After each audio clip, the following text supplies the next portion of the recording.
Welcome to Sidebar, a podcast by Courthouse News Service. I'm your host, Kirk McDaniel, and joining me is Kelsey Reichman, Courthouse News' Supreme Court reporter extraordinaire. How's it going, Kelsey?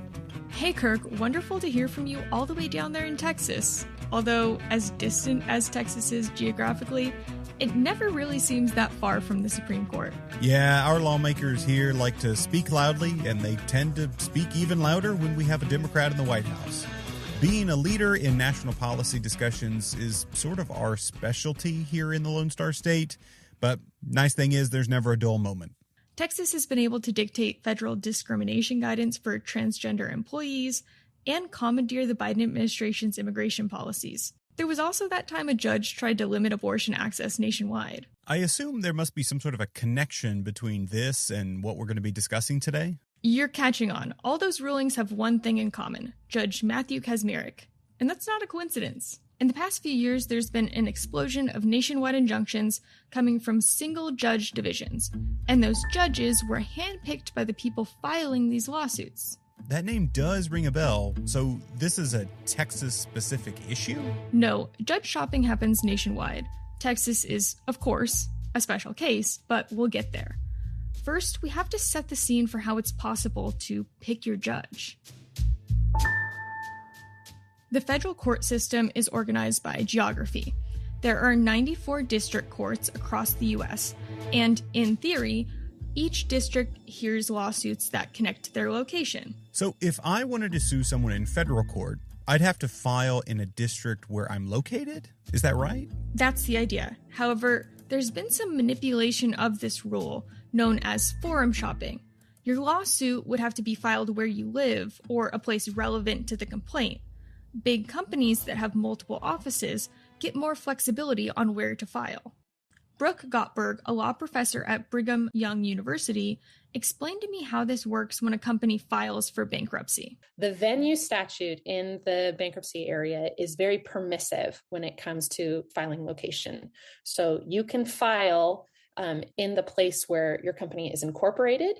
You can file in the place where your principal place of business is. So typically that is your executive office.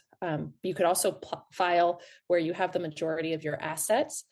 And if you have a subsidiary or a sister corporation or a parent corporation that could file in a particular jurisdiction, then you can follow them into bankruptcy, right? So you have them file in that jurisdiction, then you go and file in the same jurisdiction. But sometimes even those options aren't enough. Laura Cordes, a law professor at Arizona State University, said companies are creating ties they don't already have to file in a specific district. That's really, I would say, kind of the most blatant type of forum shopping that we see is when you don't necessarily have those ties to begin with, but you work to try to create ties. So, for example, in bankruptcy, what we've seen is debtors creating subsidiaries, tiny, small shell companies, no assets, no real employees. Maybe a minor asset just to say it has something in New York or, maybe in Delaware and then or in any other favorable venue. And then where they don't previously have ties, and then filing that company, that little shell company or subsidiary company for bankruptcy, and then using the bankruptcy venue statute, which allows you to file in a location where an affiliate has filed a case. To bring the rest of the company into bankruptcy in that forum. So it's like the tail wagging the dog a little bit, where you get the tiny affiliate in first, and then you bring the rest of the company in. The astute listener probably caught that there are more district courts than states, because while some states like Alaska only have one judicial district, others like California have multiple. Those districts get narrowed down even further into divisions. Take Texas, for example. The Lone Star State is divided into 4 district courts. Then those districts are divided into 27 divisions. I don't know if you've heard this, but Texas is a pretty big state. I assume all these divisions work to make sure that there are enough federal courthouses for each area in the state. Exactly. This is how we get into judge shopping. Federal rules govern how many judges are assigned to a district. Judges are then divided between the divisions. The fewer judges in a division, the easier it is to know which judge will be hearing your case. Steve Vladeck, a professor at the University of Texas School of Law, explains how this plays out in the context of the state's lawsuits against the Biden administration. Although Texas has to be able to show that a district has venue, it doesn't have to show that a division has venue. And so, for example, if it wants to file in the Northern District, which includes everything from Dallas and Fort Worth all the way up to the Texas Panhandle, all it has to show is that the federal government is subject to venue anywhere in the Northern District. And then it can file in Dallas or Fort Worth or Wichita Falls or Lubbock or Amarillo. And the reason why that matters is because under the Northern District's rules, if they file in Dallas, the case gets randomly assigned to one of 11 different judges. But if they file in Amarillo, they have a 100% chance of drawing a particular judge, in that case, Judge Matthew Kacsmaryk. Texas has 7 divisions like Amarillo, where a single judge hears 100% of all new cases. I've covered a handful of Texas lawsuits against the government. Just recently, the state sued the Department of Education over sex-based discrimination rules. That was filed in Amarillo, which means it will likely go before Judge Kacsmaryk.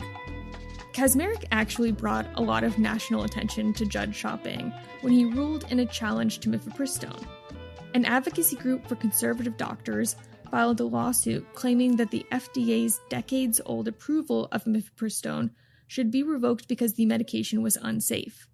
This was based on their own doctors' evidence and contradicted all major medical associations. The doctors claimed that they were harmed by the abortion drug because they might have to treat someone facing one of its very rare complications. There was little evidence any of these doctors ever treated one of these patients, and legal experts said the case should have been a non-starter. But Kacsmaryk ruled in the doctors' favor anyway, issuing a broad ruling that would have removed mifepristone from shelves nationwide. A national ruling with that impact would turn heads in any circumstance, but there was extra attention to Kacsmaryk's ruling here because there was an appearance that he was intentionally chosen to oversee the conflict. The Alliance for Hippocratic Medicine, the group of conservative doctors who filed the case, incorporated in Amarillo shortly before filing their lawsuit against the FDA. Texas has filed 8 of its 39 lawsuits against the Biden administration in Amarillo. Wow, and these are all just in federal courts.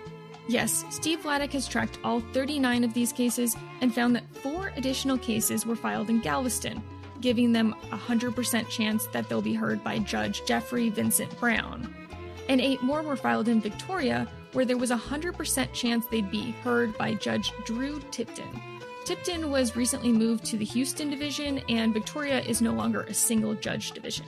We've seen this pattern sort of over and over where, an overwhelming majority of these 39 cases have been filed somewhere where Texas has a really, really high chance of drawing not just a Republican appointee, but a specific Republican appointee. So much so, Kelsey, that of the 39 lawsuits Texas has filed, 1 has been assigned to a Democratic appointed district judge. And they actually tried to get out of that one. What happened in that one case? This was a challenge to the Central American Immigration Parole Program. Texas filed it in January 2022, and at that time there was only a 95% chance of the case getting assigned to Kacsmaryk, since 5% of Amarillo's filings went to then Chief Judge Barbara Lynn. Odds are odds. They drew Judge Lynn. So as soon as they drew Judge Lynn, Texas filed a motion to relate that case to another case that was pending before Judge Kacsmaryk to try to get it away from Judge Lynn. And Judge Lynn said, not so fast, right? You didn't initially note this as a related case. I'm keeping this case and I'm moving it from Amarillo to Dallas. So Texas has filed a lot of these lawsuits in Amarillo, Galveston, and Victoria. The state only has to show that it has venue in each of these districts. So why is it out of the ordinary that the state has filed in these divisions? I would ask why Texas hasn't been filing these lawsuits in Austin. Amarillo is almost 500 miles away from the capital. Galveston a little over 200 miles away, and Victoria is 130 miles away. You could say that Austin isn't in the Northern District, and maybe the state wanted to file in that district. What about Dallas? Dallas is also in the Northern District, and it's only about 200 miles from Austin. This isn't just a pattern that's been noted by academics. the Biden administration has tried to move 3 of these cases to other districts. During a transfer hearing in one, the government's lawyer called out Texas for not filing in Austin, saying, at bottom, this case, more than we think any of the other cases that Texas and other plaintiffs have filed against the United States in cases involving national immigration policies and just national policies generally, has absolutely no connection to the Victoria Division. It has a connection to other places. It has a connection to Austin, which is where the Texas capital is. And what was Texas's response to that?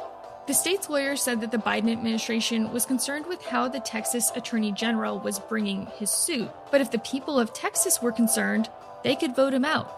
Or a judge could just toss the suits.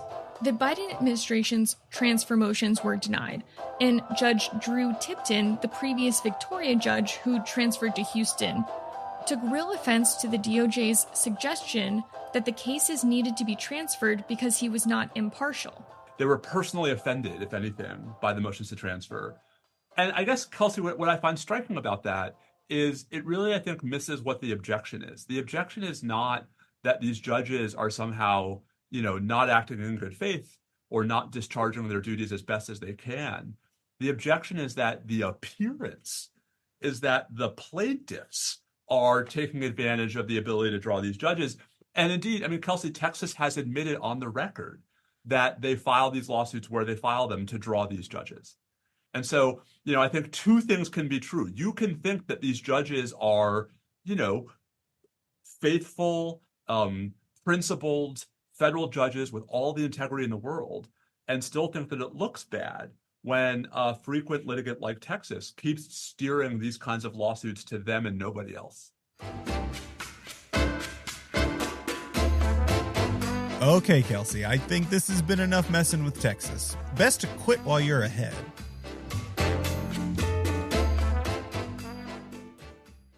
Why would Texas, or any other plaintiff for that matter, want to file before a specific court or judge? It's kind of an open secret, but federal law isn't applied the same in every courtroom. Take bankruptcy cases, which we talked about earlier. Since venue laws essentially allow companies to create jurisdiction, they can pick where they want to file a case based on how each district applies the law. Here's Brooke Gottberg from BYU. Those different circuits could have different substantive laws when it comes to bankruptcy. And so there may be situations where the filers say, we want to bring this case and we anticipate needing to issue third-party releases. So let's go to New York because we know that third-party releases have been approved in New York.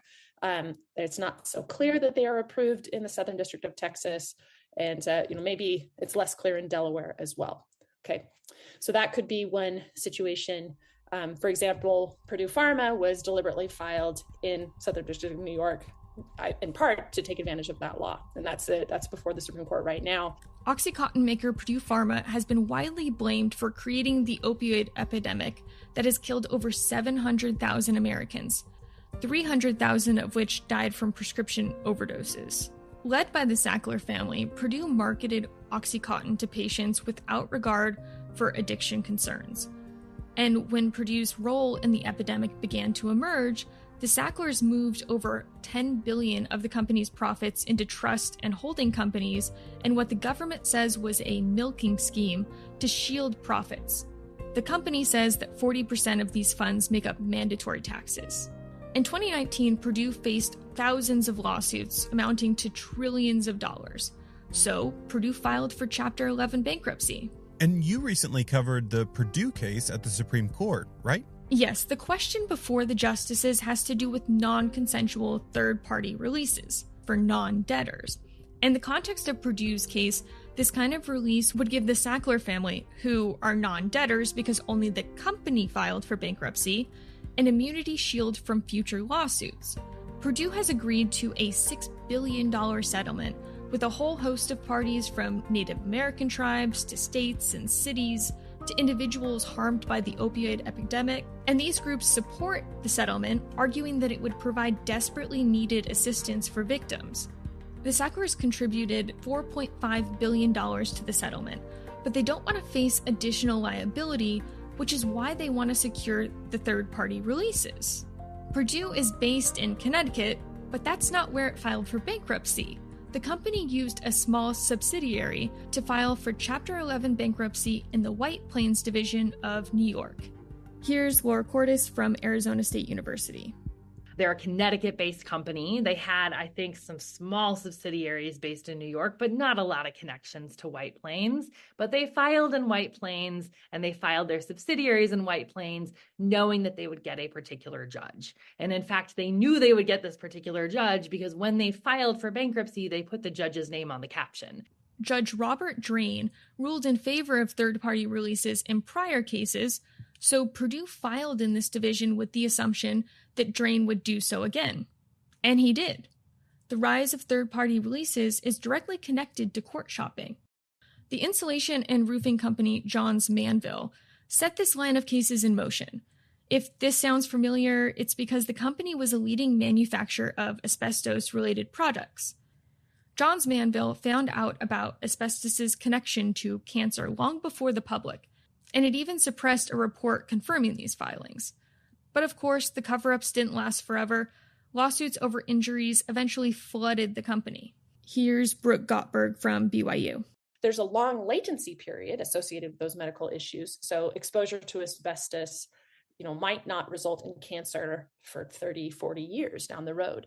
So Johns Manville had filed for bankruptcy when it was still solvent, because they didn't know how many of these claims were going to come down the road. They just knew that there was a whole lot of litigation. And so they came up with this idea, we're going to create a trust and we will release ourselves, we'll release our insurers, because the insurers, even though they're not part of the bankruptcy, don't want to be on the hook for finality purposes. They want to be able to say, this is how much we're paying in and that's all we're paying in. And so rather than litigate the issue, we'll have, as part of our plan to put together a pot of money for the victims who will show up down the road, these third-party releases for insurers. So they did that in the plan, and then Congress later sort of blessed that plan by passing the 524G to say, yes, we approve of it in that regard. But this provision was specific to the asbestos cases, and Purdue's cases involves opioids. You mentioned that Judge Drain previously ruled in favor of third-party releases. Yes, Purdue is certainly not the first bankruptcy case since Johns Manville to use these releases. If the Supreme Court were to bless non-consensual third-party releases from non-debtors, it would demonstrate how a handful of courts, handpicked by plaintiffs, have shaped Chapter 11 bankruptcy law. But bankruptcy experts don't necessarily see this kind of policy-making by the courts as a negative. Here's Professor Laura Cordes from Arizona State University. On some level, it's really hard to rely on Congress to adapt to these situations. I think one of the hallmarks of Chapter 11, and again, for better or worse, right, there's good aspects to this and maybe not so good aspects to it. But I think one of the hallmarks of Chapter 11 is creativity. And so, somebody came up with the Texas two-step and third-party releases, right? And so I think courts, in some ways, they have to deal with these issues because they're arising in real time. And as much as we want Congress to pay attention to all of the bankruptcy issues that exist, it often does not, or when it does, things don't get anywhere just because the legislative process moves very slowly.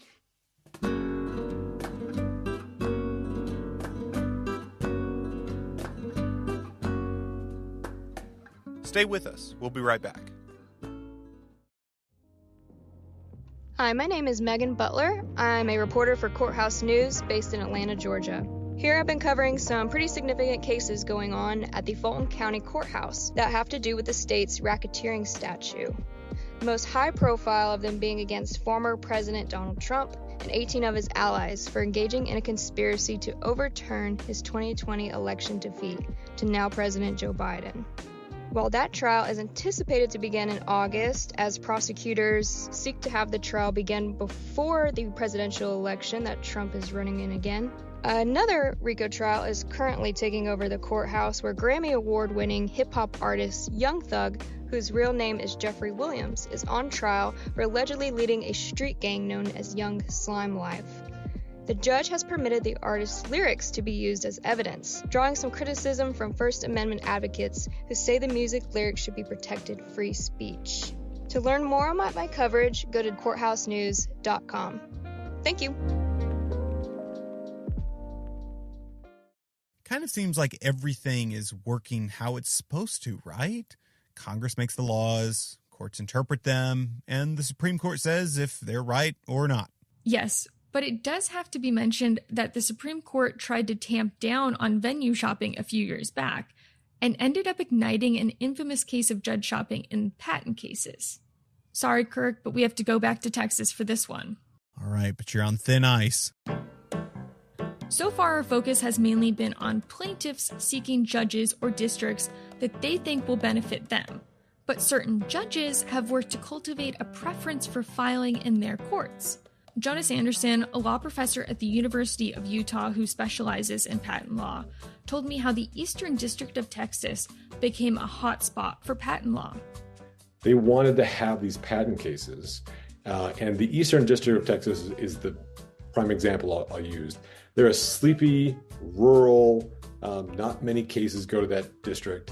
And a specific judge, Judge Davis, in the 1990s, early 2000s, decided, you know what, we're going to become the patent court. We're going to attract patent cases to our court through procedural advantages we'll give to plaintiffs. And we're not going to change the law. We'll judge the law the same, but the procedure will benefit the plaintiffs, and so they'll want to come to the courthouse. And that was wildly successful. So in 2015, I think over 40% of all patent cases in the country were tried before one single judge. So that means just about half the cases were going to this one judge, which should suggest to everybody that there was an advantage to plaintiffs filing and getting that judge. And they all pretty quickly decided, oh, we're going to follow along. Then the Supreme Court got involved. In 2017, the court issued a ruling that limited where patent cases could be filed. The general venue statute that lets companies file lawsuits in multiple jurisdictions suddenly did not apply in patent cases. This meant that patent cases could only be filed where a company was incorporated. A year after the Supreme Court's ruling, the number of patent cases filed in the Eastern District dropped from 45 to 14%. In 2019 and 2020, the district only received about 9% of cases. So the Supreme Court's ruling helped curb judge shopping in these cases, right? For the Eastern District, a judge in the Western District jumped at the chance to slide into this role. The Western District of Texas includes Austin, so that would kind of make sense. It would if the cases were filed in Austin, but that's not what happened. Instead, Waco became the go-to venue for patent law. All the patent cases, till about a year ago, were filed in Waco, right? Why? Because Waco assigned all the cases to Judge Albright, this judge that had these procedural rules that benefited plaintiffs. And so everyone filed in West Texas, but in Waco. Then a lot of these cases were asking the judge to transfer the case that they had filed in Waco to Austin, right? The bigger town where a lot of the law firms are. And Judge Albright would transfer those cases and remain on the case. So what they were doing is filing in Waco just so they could get Judge Albright, then asking the judge to transfer the case that they just filed there to another city that was more convenient for them, more convenient for their client, but they knew that the judge would keep the case. I think those are clear examples of judge shopping. Judge Alan Albright was appointed to the bench in 2018 by President Donald Trump, so he came onto the bench as the Supreme Court made it harder to file patent cases in the Eastern District. Prior to his service on the bench, Albright worked on patent cases for decades in private practice, so he began soliciting companies to file in his district. He went on podcasts and spoke at conferences about all the advantages plaintiffs would gain by filing their cases in his courtroom. Albright wasn't conveying a preference for plaintiffs or defendants, but instead promoting his understanding of patent law. If you are thinking about filing a case before Judge Albright or some random district in Montana that's never heard a patent case, even if you don't like his procedure rules, even if nothing about him appeals to you, his experience does appeal to you. He will do claim construction quicker than will happen in Montana. He's saying, I'm an expert in this area. I get it. Unlike other judges who might not be as enthused by patent law. Exactly. The problem, however, is that district courts were not created to specialize. Albright's self-promotion wasn't only noted by companies filing patent cases, it caught the attention of other judges, lawmakers, and even Chief Justice John Roberts. Here's Steve Vladeck from the University of Texas Law School. So when Judge Albright tried to convert the Waco division of the Western District into basically a nationwide patent court, there was a bipartisan pushback against it. Both Democratic and Republican senators criticized it. Chief Justice Roberts mentioned it in his year-end report, which is a pretty big deal. And perhaps not surprisingly, the Western District of Texas changed its case assignment rules to make that go away. The top judge in the Western District created a random assignment order to evenly distribute the number of patent cases filed in Waco. Isn't that like what the Judicial Conference was trying to do? Yes, the policy-making body for the federal courts tried to implement a policy to randomize case assignment, but that rule didn't receive the warm welcome given to patent case reassignment. I think it's really telling that the consensus that existed that it was a problem in that context doesn't exist in this context, even though, if anything, I think the problems are worse.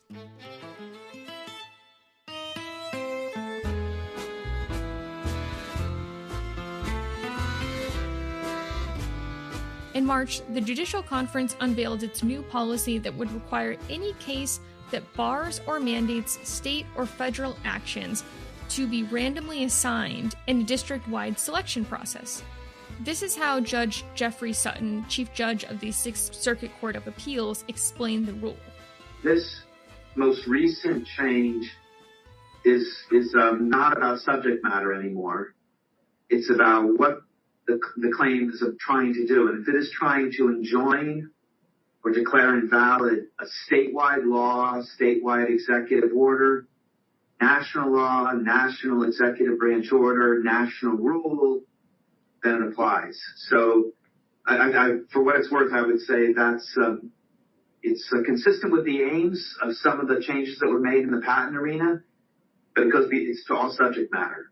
And what's specific about it is paying attention to the type of relief sought.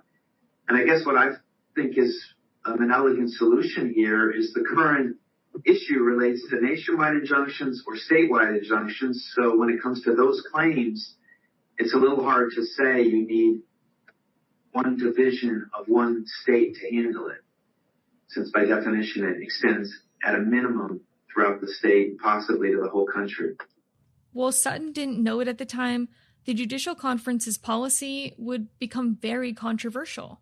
I called in a favor from Courthouse News' Congress reporter Ben Weiss to sort through the chaos of the announcement. The Judicial Conference in March recommended that courts use random assignment when deciding how to approach new cases. That elicited a strong reaction from Republicans who wrote a letter to the conference accusing them of trying to interfere with congressional authority to determine the structure of federal courts. That then forced the conference to clarify that actually it didn't intend for its recommendations to be considered binding. Here's Senate Minority Leader Mitch McConnell. My Democratic colleagues like to complain about judge shopping. Of course, the real complaint is that regular Americans are succeeding in opposing liberal policies in court.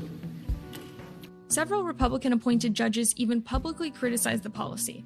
Judge James Ho, who sits on the Fifth Circuit Court of Appeals, said judges are supposed to follow the laws enacted by Congress, not bend the rules in response to political pressure. Notably, the Northern District of Texas, where Kacsmaryk presides, already said it would not be implementing any case randomization. Although the reaction threw cold water on the policy, it did spark an interest in legislation targeted at the issue. Granted that both sides have a different view of what that problem is. Both Democrats and Republicans appear open to using their congressional authority to clamp down on groups that try to game the court system to yield national policy results. So the Democrats' bill would have Congress codify the Judicial Conference recommendations, which would require courts to assign new cases to judges at random by law. Here's Senate Majority Leader Chuck Schumer. And yes, if you're wondering, that is his flip phone ringing.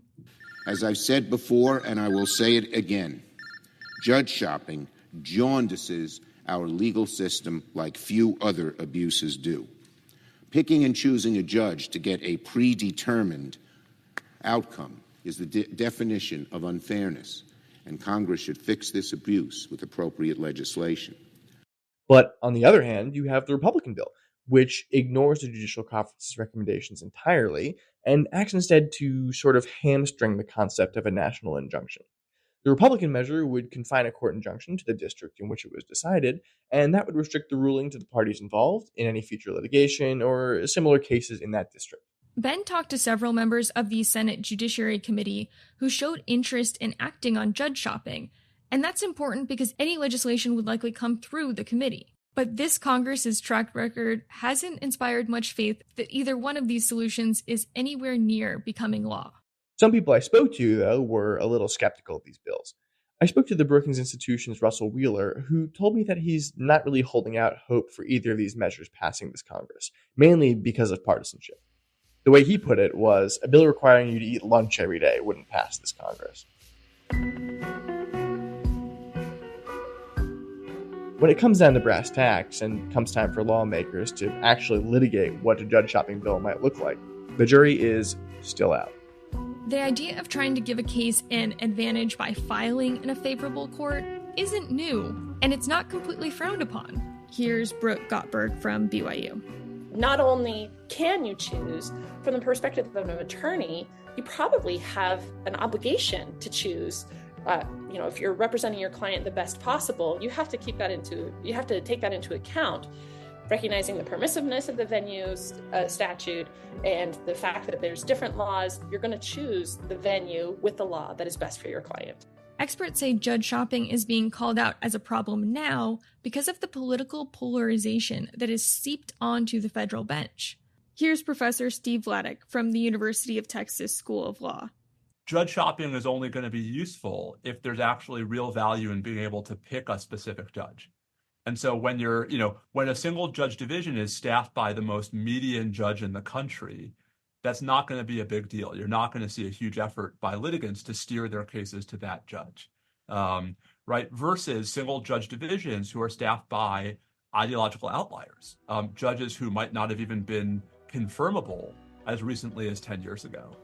That is compounded by an increase in nationwide injunctions. It creates the appearance that ideological groups can pick their favored judge to dictate national policy. Whether or not a judge is actually impartial isn't so much the point, as is the idea that the public will see them that way because of this manipulation of the system. And that hurts the credibility of not only that judge, but the entire judicial branch, which relies entirely on public trust to enforce its rulings.